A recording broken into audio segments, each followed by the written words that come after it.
क्या ये बात दुरुस्त है कि केयर टेकर प्राइम मिनिस्टर का नाम फाइनल हो गया है?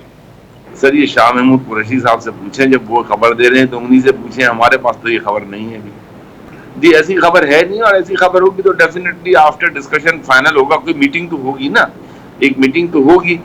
अगर इन केस अगर जो शाह महमूद कुरैशी साहब की भी बात को हम अज्यूम कर लें कि वो सही है, तो कम से कम एक मीटिंग तो होगी ना। केयर टेकर के अलावा दूसरे भी तो 10 इश्यूज है ना जिस पे वो मीटिंग करेंगे। ठीक, यानी आप ये कह रहे हैं जो मीटिंग्स अभी नजर आ रही हैं वो केयर टेकर सेटअप से हट के भी बहुत सारे इश्यूज हैं जिन पे बात हो रही है। सर मुझे ये डेफिनेटली आप सबके इल्म में है। अच्छा सर, मुझे ये बताइए कि ये जो इंतखाबात होने जा रहे हैं, अल्लाह करे अक्टूबर नवंबर में अगर हो रहे हैं, तो ये पुरानी मरदमशुमारी पे ही हो रहे हैं? 2022 की जो हल्का बंदियां की गई हैं उस पर आज तक एक जमनी इलेक्शन भी नहीं हुआ। मैं समझता हूं कि इलेक्शन कमीशन को सबको ऑन बोर्ड लेकर ये हल्का बंदियां दुरुस्त करनी चाहिए। ये हल्का बंदियां पाकिस्तान पीपल्स पार्टी ने जो उनको सूट करता है accordingly they have done this delimitation. आज आपने प्रेस कॉन्फ्रेंस खालिद मकबूल सिद्दीकी साहब जो हमारे कन्वीनियर हैं, आज शायद आपने उनकी प्रेस कॉन्फ्रेंस जी मैंने बिल्कुल सुनी है। उसमें तो खासा गमो गुस्सा था उनके लबो लहजे के अंदर, और लग रहा था कि वो इत्तेहादी जो है उनमें कई टूट फूट या डिफरेंसेस जरूर मौजूद है।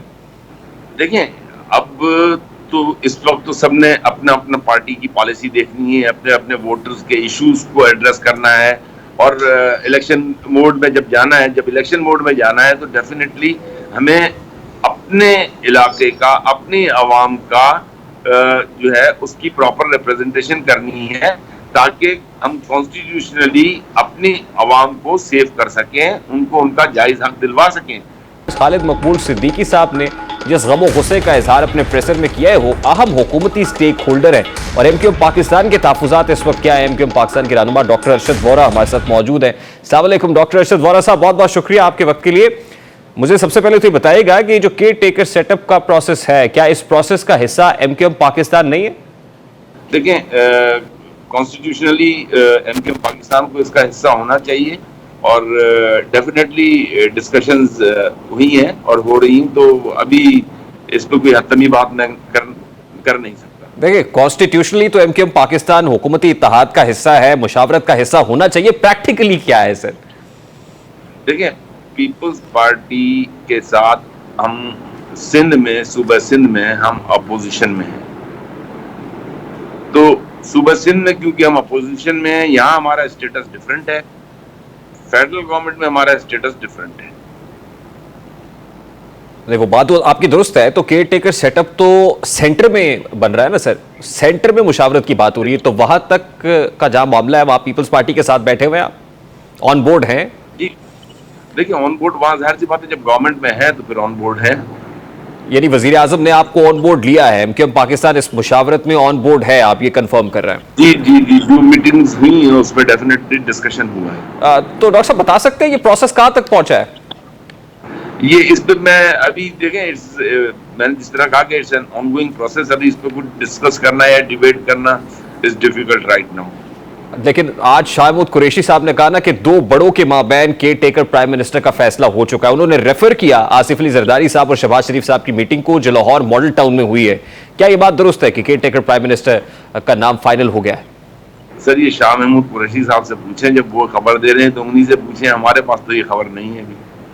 आपकी मालूमात में अभी तक जब हमारी और आपकी बात हो रही है, ये ऐसी कोई खबर आपके पास नहीं है? जी ऐसी खबर है नहीं, और ऐसी खबर होगी तो डेफिनेटली आफ्टर डिस्कशन फाइनल होगा। कोई मीटिंग तो होगी ना, एक मीटिंग तो होगी। अगर इन केस अगर जो शाह महमूद कुरैशी साहब की भी बात को हम अज्यूम कर लें कि वो सही है, तो कम से कम एक मीटिंग तो होगी ना, डायरेक्ट ऊपर से तो नहीं कोई आएगा। नहीं, लेकिन मीटिंग्स तो दो बड़े पॉलिटिकल स्टेक होल्डर्स में आजकल हो रही है। दुबई में होने वाली मुलाकातों पर मौलाना फजलुर रहमान को बड़े तहफ्फुज़ात थे। केयर टेकर के अलावा दूसरे भी तो 10 इश्यूज है ना जिस पे वो मीटिंग करेंगे। ठीक, यानी आप ये कह रहे हैं जो मीटिंग्स अभी नजर आ रही हैं वो केयर टेकर सेटअप से हट के भी बहुत सारे इश्यूज हैं जिन पे बात हो रही है। सर मुझे ये डेफिनेटली आप सबके इल्म में है। अच्छा सर, मुझे ये बताइए कि ये जो इंतखाबात होने जा रहे हैं, अल्लाह करे अक्टूबर नवंबर में अगर हो रहे हैं, तो ये पुरानी मरदमशुमारी पे ही हो रहे हैं? देखिए उसूलन तो कॉन्स्टिट्यूशनली क्योंकि नई मरदमशुमारी हो चुकी है, और नई मरदमशुमारी पर नई हल्का बंदियां होनी चाहिए, और नई मरदमशुमारी पर ही इलेक्शन होने चाहिए। कॉन्स्टिट्यूशनली नई मरदमशुमारी पर इलेक्शन होने चाहिए। 2022 की जो हल्का बंदियां की गई हैं उस पर आज तक एक जमनी इलेक्शन भी नहीं हुआ, और वो हल्का बंदियां जो है वो ऑलरेडी एक्सेप्टेबल नहीं है। जाहिर सी बात है उसमें बहुत सारे प्रॉब्लम्स हैं, बहुत इश्यूज हैं उसमें। जिस तरीके से खासतौर पर सिंध में जो है नए नए डिस्ट्रिक्ट बने हैं, फिर उसके बाद जो हल्का बंदियां की गई हैं उन हल्का बंदियों में पहले भी हमारा ये इशू रहा है कि किसी जगह पे 50,000 वोट पे जो है एक सूबाई असेंबली की सीट है, किसी जगह पे 2.5 लाख पे एक सूबाई असेंबली की सीट है। इसी एक ही शहर में अगर ये इनजस्टिस है, फिर कहीं पे ऐसा होता है कि एक कॉन्स्टिट्यूंसी जो है वो एक डिस्ट्रिक्ट के अंदर जो है वो 2.5 आ रही है, और आधी जो है वो 3 अगर है तो आधी वो किसी और डिस्ट्रिक्ट में आ रही है। तो ये सारी अनोमलीज हैं जिनको के दूर होना चाहिए। इस पर प्रॉपर बैठकर मैं समझता हूँ कि इलेक्शन कमीशन को सबको ऑन बोर्ड लेकर ये हल्का बंदियां दुरुस्त करनी चाहिए।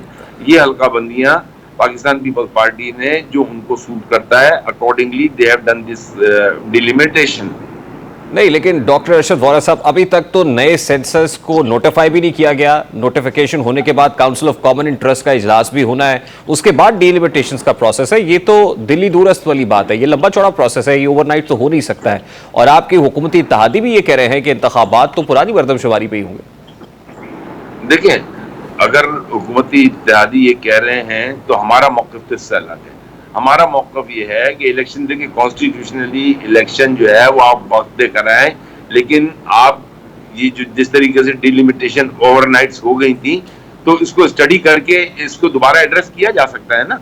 आपकी जो मरदमशुमारी है वो मरदमशुमारी जो है उसके ऑलमोस्ट बिल्कुल उसके आखिरी मराहिल हैं। मरदमशुमारी मुकम्मल हो चुकी है, ऑडिट इज ऑलमोस्ट कंप्लीट। अब ऑडिट हो जाएगा तो रिजल्ट अनाउंस करना है ना।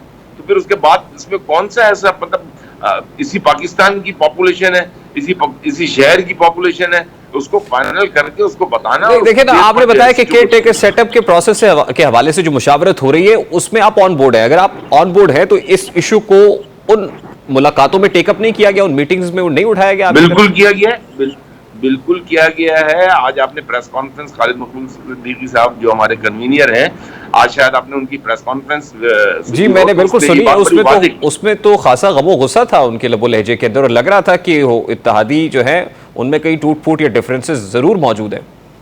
देखिए, अब तो इस वक्त तो सबने अपना अपना पार्टी की पॉलिसी देखनी है, अपने अपने वोटर्स के इश्यूज को एड्रेस करना है, और इलेक्शन मोड में जब जाना है, जब इलेक्शन मोड में जाना है तो डेफिनेटली हमें अपने इलाके का, अपनी आवाम का जो है उसकी प्रॉपर रिप्रेजेंटेशन करनी है, ताकि हम कॉन्स्टिट्यूशनली अपनी आवाम को सेव कर सकें, उनको उनका जायज हक दिलवा सकें।